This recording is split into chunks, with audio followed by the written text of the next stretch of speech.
L-Aġenzija Interconnect Malta qed tieħu ħsieb biex Malta ikollha iż-żoni ekonomiċi esklusivi li se jkunu jistgħu jilqu proġetti ta' enerġija rinnovabbli. Dan hekk kif tħabbar mill-Prim Ministru Berta Bela fejn intqal li l-Gvern se joħroġ żewġ sejħiet internazzjonali biex isiru turbini tar-riħ u panelli solari fuq il-baħar. Wan jiskellem mal-kap eżekuttiv ta' Interconnect Malta, Ismail D'Amato, li sostna li dan hu xprunat mill-proċess li pajjiżna irid imur aktar għall-enerġija rinnovabbli u aktar nadifa. Ewwel pass li għamilna kien li ingaġġajna konsulenti ħalli naraw li il-proġett ikun hemm project concept u jkun hemm xi ħaġa li tkun fattibbli ħalli meta toħroġ għal konċessjoni jkollna dokumenti solidi biex nawordjaw din il-konċessjoni.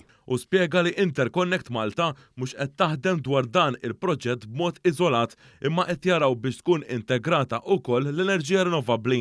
Dan fosthom bit-tieni interconnector Maragusa fi Sqallija biex tirdoppja il-kapaċità tal-elettriku f'pajjiżna u anke jsiru żewġ proġetti ta' battery storage unit. D'Amato spjega ma' One News li din l-installazzjoni se tkun waħda fuq il-baħar. Basikament given il-font tal-bħra Maltin, din l-installazzjoni ħatkun qiegħda bħala floating, ma tkunx fixed bottom għax għandna depths huma daqsxejn konsiderevoli u l-enerġija li tiġi ġenerata mill-riħ u mbagħad tiġi konvertita f'enerġija u tiġi trasmessa lejn il-grid Malti permezz ta' cable. Hawnhekk u spjega li qed issir koordinazzjoni mal-Eni Malta biex isibu post ta' interkonnessjoni tajba biex imbagħad isir żvilupp biex l-enerġija nadifa titwassal fid-djar. Dan l-iżvilupp fir-rinnovabbli se jgħin biex pajjiżna ikun aktar sostenibbli u jilħaq il-miri stabiliti mill-Unjoni Ewropea f'dan il-qasam.